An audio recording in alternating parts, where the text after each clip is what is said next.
አርብ በቀጠሯችን መሰረት ቀናዋ ወጣት መስህለ ማርያም መኪናዋን ይዛ ከተቀጣጠርንበት ስፍራ ደረሰች። ባለቤቴን ከሌሎች ጎብኚ ምዕመናን ጋር ትቻት እኔ በመስህለ ማርያም መኪና ተሳፍሬ ወደ ኒታንያ አመራን። በርከት ያሉ ኢትዮጵያውያን አይሁዶች የሚኖሩባት ማዕከላዊ እስራኤል በባህር ዳርቻ የምትገኝ ከተማ ነች ኒታንያ። ከቴል አቪቭ በስተ ሰሜን 30 ኪሎ ሜትር ከኢየሩሳሌም ደግሞ 96 ኪሎ ሜትር አካባቢ የምትርቀው ኒታንያ ለመድረስ 1 ሰዓት ከ20 በላይ እንደማይፈጅብን መስህለ ማርያም ነገረችኝ። ወደ ቴል አቪቭ አቅጣጫ ተከትላ መስህለ ማርያም መኪናዋን ስታከንፍ የኔም ሐሳብ ቀድሞ ይከንፍ ጀመር። አሁን ድንገት ዘው ብዬ ልዩ ምስጢር ያለውን የከበረ ቅርስ ስጡኝ ስል ምን ይሆን የሚሉኝ? የማን ነው ከረፈፍ ብሎ ያሳፍሩኝ ይሆን? መቼም ምንም ቢሆን ኢትዮጵያዊ መንፈስ አላቸውና የሴቷን ሕመምና መከራ ስነግራቸው አይጨክኑም እያልኩ ራሴን ለማጽናናት ስሞክር አሁን የምታገኛቸው አባት በኢትዮጵያውያን አይሁድ ዘንድ የተከበሩ የሃይማኖት መሪ፣ በሌላው ስደተኛ ዘንድም መካሪና አስታራቂ ናቸው። አባ ዮናታን ይባላሉ አለች መስህለ ማርያም። ስትጠይቂያቸው አላስቸገሩሽም አልኳት ሁኔታውን ለመገምገም። ከኢትዮጵያ ባህር ዳር እንደመጣ ስነግራቸው እንዲያውም ለማግኘት ጓጉ። ያው የሰውና የሀገር ናፍቆት አለባቸው አይደል አለችኝ። ቀጠል አደረኩና ግን ኢትዮጵያውያን አይሁዶች በዚህ በእስራኤል የጠበቁትን ያክል ተመችቷቸዋል አልኩ። በእርግጥ ጥሩ መኖሪያ ቤት፣ በቂ ምግብና አልባሳት ተሟልቶላቸው በምቾት ነው የሚኖሩት። መማር ለሚፈልጉትም የትምህርት ዕድል አለ። ብቻ ግን ስትል ብቻ ምን አልኳት። ያው የዘረኝነት ተጽዕኖ ብዙ አንገላቷቸዋል አለች። እስራኤላውያን እንደሆኑ ታምኖባቸው አይደል እንዴ በረቀቀ ኦፕሬሽን ከኢትዮጵያ ያመጧቸው? ተጽዕኖ ታዲያ ከምን የመነጨ ነው አልኩ። ኢትዮጵያውያን አይሁዶች እንደ ምዕራባውያኑ አይሁዶች በዘመናዊነትና በፖለቲካ የታሸ ሳይሆን ያልተበረዘ ያልተከለሰ ይሁዲነትን ይዘው የተመለሱ ናቸው። በኢትዮጵያ በኖሩበት ዘመን ከይሁዳ ምድር ውጪ ጠንቅቀው ይሁዲነትን የኖሩ የታመኑ ናቸው። አውሮፓውያን ራሳቸው ተቀይረውና ተቀይጠው ሲመለሱ ጊዜ የጥንቱን ጠባቂዎች ኢትዮጵያውያን አይሁዶችን መጠራጠራቸው የሞራል ሚዛን የሚደፋ አልነበረም። የሆነ ሆኖ ግን አፍ ያለው ያግባሽ ወይስ ሀብት ያለው እንደተባለው አፍም ሀብትም ያላቸው ምዕራባውያኑ ተመላሾች ንጹሕ ይሁዲ እንደሆኑ ራሳቸውን ቆጥረው ከኢትዮጵያ የመጡትን እንደተቀየጡ መቁጠራቸውና ከአውሮፓ ይዘውት የተመለሱት የነጭነት ትምክህት ልክፍት ሊለቃቸው ስላልቻለ ነው ስትል ያሳዝናል አልኩ። አንድ ምሁራቸው እንዲያውም ይሁዲ አይደሉም አለና ግን በተለየ መልኩ ይሁዲ ናቸው ብሏል። እውነትነት አለው። በተለየ የሚለው በጥንቱ መልክ ይሁዲ መሆናቸው ለመቀበል ቢከብድም ሐቁ እሱ ነው። ያም ተባለ ይህ የተለወጡት ያልተለወጡትን፣ የተቀየጡት ያልተቀየጡትን መስፈርት አበጅተው ስርዓት ሰርተው መለወጥ ለምሉዕነት ኮንቨርሽን ቱ ኮምፕሊሽን በሚል ፈሊጥ ግራ ያጋቧቸዋል። ምርር ሲላቸው እኛ እኮ ይሁዲዎች ነን፣ እኛ እኮ የበለጠ ኢትዮጵያ ውስጥ ሃይማኖተኞች ነበርን ይላሉ። ያልተበረዝን ያልተከለስን ነን ይላሉ። የሰንበት አከባበር፣ የእንስሳት እርድ ሁሉ ዝብርቅርቅ ይልባቸዋል። አንዳንዶች እንዲያውም ሥጋ መብላት ትተዋል አለች በቁጭት። ኢትዮጵያን ግን የረሱ ወይም የሚረሱ ይመስልሻል? አልኳት። በፍጹም አለችና ኢትዮጵያ ውስጥ ሲኖሩ ቤተ እስራኤላውያን መባልን እንደሚመርጡት ሁሉ እስራኤል ውስጥ ደግሞ ኢትዮጵያውያን አይሁዶች መባልን ይመርጣሉ። የሚያኮራቸው መጠሪያቸውም ነው። የሁለቱ ሀገሮች ጥንታዊ ታሪክ እንዳይበጠስ ማስተሳሰሪያ ገመዶች ናቸው እኮ አለችኝ ፈርጠም ብላ።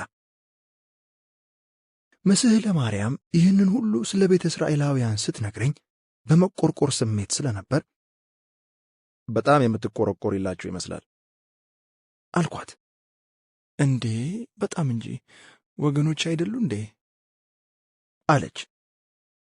አይ እንዲያው አጥባቂ ክርስቲያን ሆነሽ እንዲህ ይሁዲ ለሆኑት መቆርቆርሽ ገርሞኝ ነው ስላት፣ ክርስቲያን በሆንስ አለች። ክርስቶስ ተብሎ ክርስቲያን ያሰኘሽን ገርፈው ወግረው የሰቀሉት አይሁዶች ስለሆኑ ብዬ ነው አልኳት ስሜቷን ለመረዳት። ክርስቶስ በኢየሩሳሌም ሲሰቀል ኢትዮጵያውያን አይሁዶች በኢትዮጵያ ስለነበሩ ከደሙ ንጹሕ ስለሆኑ ነው ስትለኝ ከልቤ ከትከት ብዬ ሳኩ። እሷም አብራኝ ትስቅ ጀመር። በሰጠችኝ መልስ በእጅጉ ተደንቄ ይህ ኢትዮጵያዊነት የሚባለው ማስተሳሰሪያ ገመድ እንዴት ረቂቅና ኃያል ነው አልኩ ለራሴ። ትንሽ ሥጋ እንደ መርፌ ተወጋ ሆኖባት ነው እንጂ ከታሪክ ድርሳናት አንጻር ሲታይ ኢትዮጵያ ውስጥ የነበሩት ቤተ እስራኤላውያን በሙሉ ከምኒልክ ጋር የመጡት ብቻ ሳይሆኑ ኋላ ላይ ከክርስቶስ ልደት በኋላም ፈልሰው የመጡ እንዳሉ ይታወቃል። ይሁን እንጂ ይህንን ታሪክ ጠቅሼ ቅን ፍቅሯን ማደብዘዝ አልፈለግኩም። ቴልአቪቭን ወደ ቀኝ ትተን 20 ኪሎ ሜትር ከተጓዘን በኋላ ኒታንያ መድረሳችንን የመንገድ ምልክቱ ጠቆመን። የልቤ ምት ፍጥነት እየጨመረ ሰውነቴን ሁሉ ላብ ያጠምቀኝ ጀምሯል። መስህለ ማርያም መኪናዋን ግራና ቀኝ እያጣደፈች ብሎኮችን ካለፈች በኋላ መድረሳችንን ነግራኝ ከአንድ ግዙፍ አፓርትመንት ፊት ለፊት ካለ የመኪና ማቆሚያ ቆመችና ከመኪናዋ እንድወርድ አመለከተችኝ። እንግዲህ የምታገኛቸው ሰው ከሊቀ ካህናቱ አንዱና በብዙ መልኩ ከሰው ጋር ተግባቢ የሆኑ ናቸው። ሁሉም ሰው አባ ዮናታን ይላቸዋል አለችና በድጋሚ የምትሻውን እንደምታገኝ ተስፋ አለኝ ብላ ወደ አፓርትመንቱ አመራች። እኔም በልቤ እንዳፈሽ አርግልኝ ብዬ ተከተልኳት። ወደ አፓርትመንቱ እንደገባን አንድ ፎቅ በደረጃ ወጥተን ወደ 3 አቅጣጫ የሚወስድ ሰፊ ኮሪደር አገኘን። ወደ 3ቱም አቅጣጫዎች የሚወስዱት በሮች ተዘግተው ተመለከትን። ወደ አንደኛው በር ሄዳ ከተደረደሩት ቁልፎች መካከል አንዱን ስትጫን ድምፅ ተሰማ።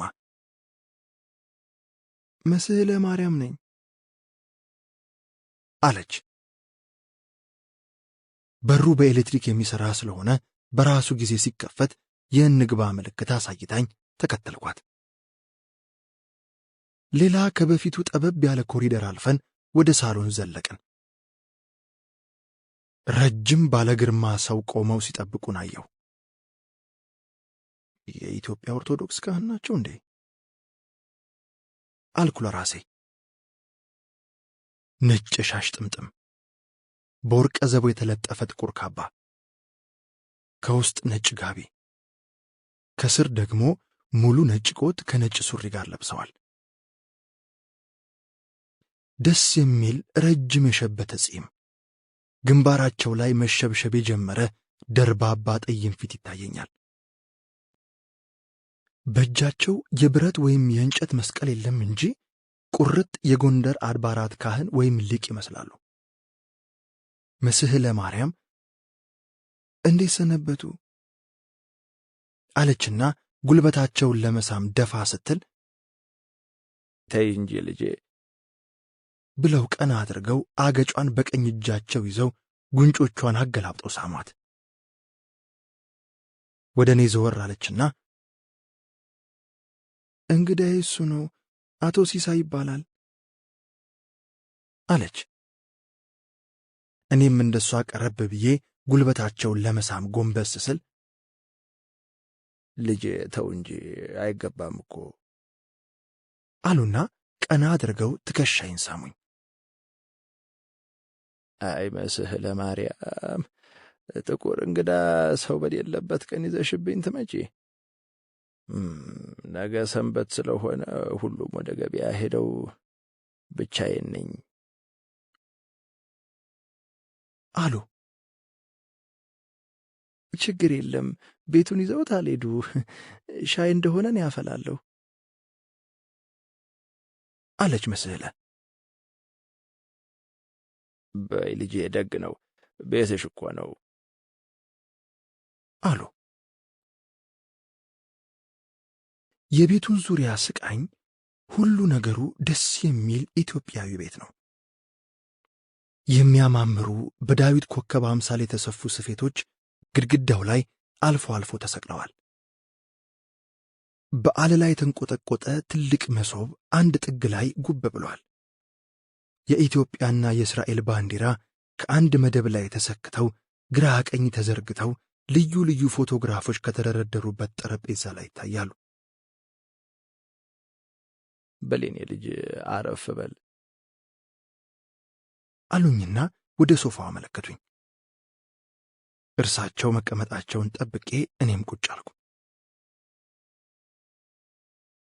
ከኢትዮጵያ እንደመጣህ መስህለ ማርያም ነግራኛለች አሉና ሀገር መንደሩ ቀየው ደህና ነው አሉኝ። ደህና ነው አባታችን አልኩ። ዝናቡስ አዝመራውስ? አሁን ሁሉም ነገር ደህና እየሆነ ነው ብዬ መለስኩ። ኢትዮጵያ እኮ ሰላም ብታገኝ ጠንካራ አገር የምትሆን ናት አሉና ረጅም ጽሕማቸውን እየላጉ ትክዝ ብለው ቀሩ። መስህለ ማርያም ሳንስተናገር ተመልሰን ቅር እንዳይላቸው ቶሎ ሻይ አፍልታ አቀረበች። ዱባ የሚያክል የጃፉ ብርቱካንም ቆርጣ አቀረበች። መቼም ቅንነቷና ቅልጥፍናዋ ግሩም ነው። ለፋሲካ ለመሳለም መጥተህ ነው አሉ አባ ዮናታን። አዎ፣ ትንሣኤውን እዚህ ለማሳለፍ በዚያው ቅዱሳን መካናትን ለመሳለም ነው አልኩ። ደግ አደረግክ የኔ ልጅ አሉ። ዕድሉ እንዲያመልጠኝ አልፈለግኩምና በእውነቱ ሌላም ጥብቅ ጉዳይ ነበረኝ አልኳቸው። እና ተፈጸመልህ አሉ። ገና ዛሬ የሚታይ ነው አልኳቸው።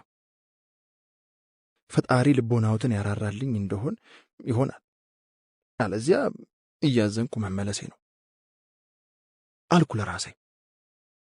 ድንገት ያቺ ምስኪን ሴት ስታቃስት የሰማኋት መሰለኝና ውስጤ እንደገና ይተራመስ ጀመር።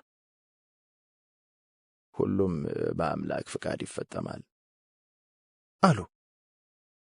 እኔ ደግሞ ወደ አምላክ አይሰደዱ፣ በእርሶ ፈቃድ ነው የሚፈጸም አልኩና በልቤ ያው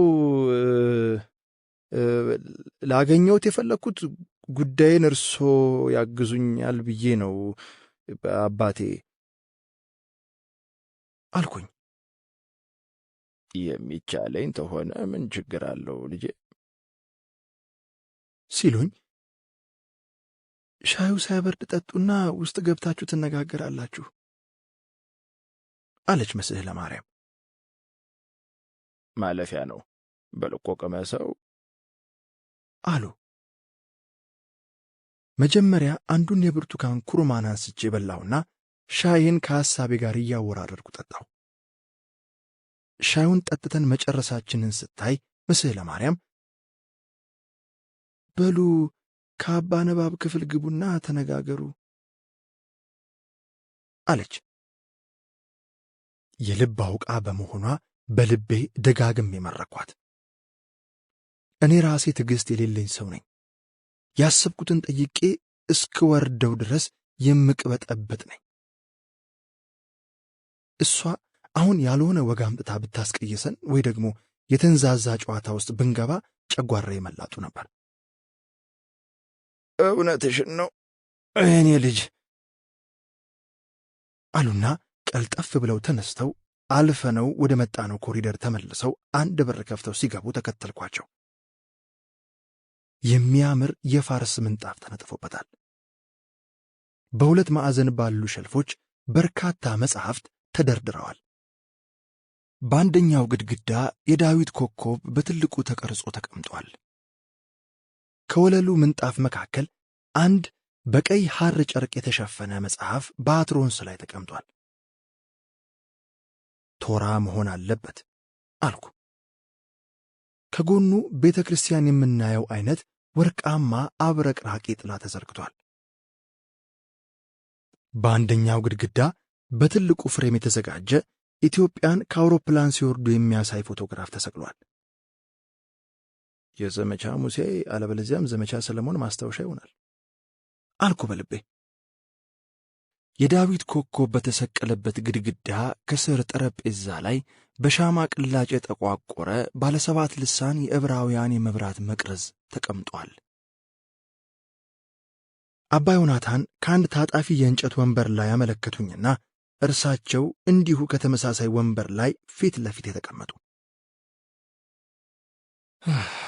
ሰዓቱ ደረሰ ማለት ነው። አሁን ምን ብዬ ነው የምጀምረው? የከበረውን ቅርስ ስጡኝ ነው የምል? ወይ ጉድ አልኩ ለራሴ ግራ ግብት ብሎኝ። የኔ ልጅ ማለፉ የሚይዘውን የምጨብጠውን ሳጣ ያየሽ ባለቤቴ ደሞ እዚህ መጥተህ ሌላ ነገር ትቆፍራለህ ብዬ እንዴት ላስብ እችላለሁ ብላ ሳቀችና ያለ ነገር ድንገት ተነስተህ ቅድስት አገር እንሂድ መቻልከኝ አለች። ኧረ ተይ እንዳትኮነኝ አልኩ ለማስመሰል።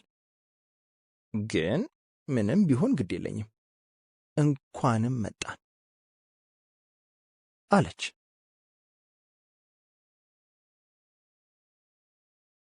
ምዕራፍ 4 አሁን የቅዱሳን መካናት ጉብኝታችን እጅግ የተረጋጋና አስደሳች ሆነልኝ። በብዙ ነገር ውስጤ ሲጸዳ፣ ሕሊናዬ ሲረጋጋ ይታወቀኝ ነበር። ብዙ ዓለማትንና የመስህብ ቦታዎችን ያየው ቢሆንም ሁሉም ቦታዎች ያስደስቱኝና ያስደመሙኝ ቢሆንም እንኳን ሥጋዬን እንጂ ነፍሴን፣ አይምሮዬን እንጂ ልቤን እንዳልነበር በአግራሞት ተረዳሁ። ስለ ጌታችን መድኃኒታችን ኢየሱስ ክርስቶስ ነገረ ድኅነት በመጽሐፍ ቅዱስ በቅዱስ ወንጌል ሳነብ የኖርኩትን በአካል ማየት የዘመን ክስተት ነበር። እናቱ ቅድስት ድንግል ማርያም ብስራት ከተቀበለችበት ናዝሬት እስከ ተራራማው ሀገር አይነ ከርም ጉብኝቷ፣ የመውለጃዋ ጊዜ ስለደረሰ ለቆጠራ ከዮሴፍ ጋር እንደሄደች የወለደችበት የከብቶች ግርግም መገኛ ቤተልሔም፣ ጌታ ማስተማር የጀመረበትና ደቀ መዛሙርቱን የመረጠበት የገሊላ ባሕርና ዙሪያው፣ የደብረ ታቦር ተራራና የአርማጌዶን ሜዳ፣ የተቀመጠበት የዮርዳኖስ ወንዝ፣ የቆሮንጦስ ገዳም፣ ብዙ ጊዜ በማስተማር ያሳለፈበት የኤሊዮን ዋሻ፣ የደብረ ዘይት ተራራ፣ ያረገበት የቢታንያ ተራራ፣ የጌቴሴማኒ የአትክልቱ ስፍራ፣ የድንግል ማርያም ክብርት ሥጋዋ ያረፈበት ጌቴሴማኒ መቃብር፣ የቅዱስ እስጢፋኖስ መቃብር፣ ቀራንዮ፣ ጎልጎታ፣ ስንቱ ይቆጠራል።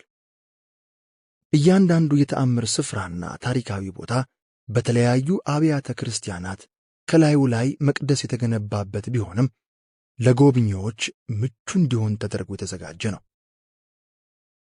በዙሪያው የሚታየው ነገር ሁሉ ለታሪኩ የሚመጥን እንዲሆን ንጽሕናውና ደህንነቱ በአግባቡ የተጠበቀ መሆኑ ለምዕመናን የመንፈስ ደስታን ያጎናጽፋል። የእስራኤል መንግሥትም መሠረተ ልማቱን በጽዳትና በጥራት ለጉብኝት ምቹ እንዲሆን አድርጎ ማልማቱና ቦታዎቹም ታሪካዊ ይዞታቸውን ሳይለቁ ጠብቆ ማቆየቱ ያስመሰግነዋል። በእርግጥ በበጎ የዘራውን በእጥፍ ከጎብኚዎች በየጊዜው ያጭዳል።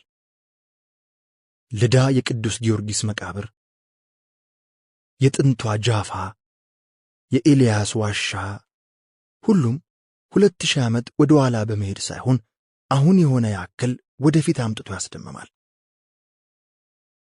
ከመንፈሳዊና ታሪካዊ መካናት በላይ ሀገሪቱ ራሷ ታስደምማለች። ከታሪክ ተቋርጣ የነበረች ሚጢጥዬ አገር የደረቀ መሬትና ድንጋይ ታቅፋ ዙሪያዋን በጠላት ተከባም ቢሆን ለጠላቶቿ የብረት አሎሎ የእሳት ክንድ፣ ለዜጎቿ ደግሞ ማርና ወተት የምታፈስ የሰለጠነችና የበለጸገች አገር መሆኗ በራሱ ይደንቃል። በስንቱ ይቀናል። በጉብኝቴ ወቅት ካስቆጩኝ ነገሮች ውስጥ በቅዱሳት መካናት አሻራቸውን ቀድመው ካስቀመጡ አገራት መካከል ኢትዮጵያ ተቀዳሚ የነበረች መሆኗ ነው። ናዝሬት ከዮሴፍ ቤትና ድንግል ማርያም ብስራት ከተቀበለችበት ቤተ መቅደስ ግቢ በስተ ምዕራብ በኩል በተለምዶ ምስለ ፍቁር ወልዳ ወይም እመቤታችን ተወዳጅ ልጇን ታቅፋ የሚያሳየው ምስል በየሀገራቱ የአሳሳል ዘይቤ በሞዛይክ ተሰርቶ ተለጥፏል። ከመጀመሪያው ረድፍ ካሉት ስዕሎች የኢትዮጵያ ምስለ ፍቁር ወልዳ አሳሳል ዘይቤ ይገኝበታል። ጌታችን ደቀ መዛሙርቱን አባታችን ሆይ የሚለውን ጸሎት ባስተማረበት ስፍራ ላይ በዓለም ሁሉ ቋንቋ ጸሎቱ ግድግዳ ላይ ተነቅሷል። ከዚህም ከመጀመሪያው ረድፍ ላይ በግዕዝ ተጽፎ ይገኛል። አይነ ከርም በተባለው ስፍራ ድንግል ማርያም ከኤልሳቤጥ ጋር ሲገናኙ ኤልሳቤጥ ደስታዋንና ምስጋናዋን በማኅፀኗ ውስጥ ካለው ጽንስ ጋር ሆና ስትገልጽ እመቤታችን የተናገረችው ትንቢታዊ ጸሎት በዓለም ሁሉ ቋንቋ ሲጻፍ እዚህም ላይ የኢትዮጵያ ግዕዝ ግንባር ቀደም ስፍራ ይዞ ይታያል። ክርስትናን እንዳቀባበላቸውና ከጥንቷ እስራኤል ጋር እንደነበራቸው ታሪካዊ ቁርኝት የሀገራት የጽሑፍ ተርታ በጥንቃቄ ተደርድሯል። የኢትዮጵያ ከቀዳሚዎቹ ተርታ ተጽፎ ሲታይ የሆነ የከፍታ ስሜት ይፈጥራል። በብዙ ስፍራዎች ኢትዮጵያ ገዳማትና ይዞታዎች ከጥንት ጀምሮ እንደነበሯት ቢታወቅም አሁን ላይ በእጃችን ላይ የቀረን ግን በጣም ጥቂትና ያም በውዝግብ የተሞላ ነው። እነዚህ ሁሉ ኢትዮጵያና ኢትዮጵያውያን ትልቅ ክብር ያላቸው ቀደም ታማኝ ለመሆናቸው ሕያው ምስክር ናቸው። ይሁን እንጂ አሁን ግን ድህነት ከታሪክ መድረክ ገፍትሮ ሊያስወጣን ጫፍ ላይ መድረሱን መረዳት ልብ ያደማል። የሰቀሉትም ያሰቀሉትም ከኋላ መጥተው ሊገፈትሩን ሲሞክሩ ማየት በጣም ያማል። ጉብኝት በጀመረን በሳምንቱ ሐሙስ ጌታ የተወለደበትን በፊልስጤማውያን ግዛት የምትገኘውን ቤተልሔምን ለመጎብኘት ሄደን። አረጋዊው ዮሴፍ ነዋሪነቱ ናዝሬት ቢሆን ነገዱ ከይሁዳ ስለነበር የአውግስጦስ ቄሳርን ትእዛዝ ተቀብሎ ለመቆጠር ቅድስት ድንግል ማርያምን ይዞ የ3 እና የ4 ቀን ጉዞ አድርገው ቤተልሔም ደረሱ። ቤተልሔም ሲደርሱ በርካታ ሕዝብ ለመቆጠር መጥቶ ስለነበር ከተማዋ ተጨናንቃ ደረሱ። እንደ ማንኛውም ዜጋ ረጅም ሰልፍ ይዘው ተራ ጠብቀው ተቆጠሩ። ምሽቱ ሲቃረብ ማረፊያና ማደሪያ ፍለጋ ተዘዋወሩ። የሚያስጠጋቸው አልነበረም። ባለጸጋ አይደሉ አይከራዩ፣ መኳንንት አይደሉ ከባለጸጎች አይመሩ። ያላቸው ብቸኛ አማራጭ የከብቶች ማደሪያ ግርግም ዘንድ ሄደው መጠጋት ብቻ ነበር። በዚያ የበኩር ልጇን ወለደችው፣ በጨርቅም ጠቀለለችው። ከብቶችና አህዮች በትንፋሻቸው ያሞቁት ዘንድ በግርግም አስተኛቸው።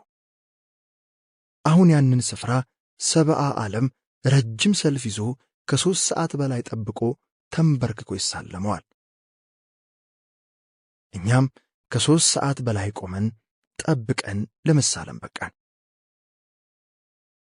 ከጉብኝት በኋላ ምቾት ባለው አውቶቡስ ተጉዘን ከባለ 4 ኮከብ ሆቴላችን ገብተን በሰልፍ ቁመት የዛለውን ገላችንን በሙቅ ውሃ ተለቃልቀን አበረታን። ምግብ በየአይነቱ ተመግበን ወገብ በሚያሳርፍ ንጹሕ አልጋ ላይ ተኛን። እንግዶች ብንሆንም ምቾት ያለው ማረፊያ አገኘን። ለድንግል ማርያም ግን በዚያ ምሽት ማደሪያ መጠጊያ አልነበራትምና በበረት ውስጥ በከብቶች መካከል ለማረፍ ተገደደች። ይህን ንጽጽር ለባለቤቴ ስነግራት ድንገት ከአልጋው ወረደችና ባይሆን ዛሬስ አልጋው ላይ መተኛቱ ይቅርብኝ ብላ ወለል ላይ ጥቅልል ብላ ተኛች።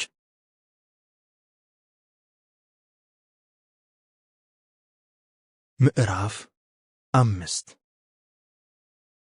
ቀናት ጣፋጭ ይሁኑ መራራ፣ አስደሳችም ይሁኑ መከራ ማለፋቸው አይቀርምና ጣፋጩ ሳምንት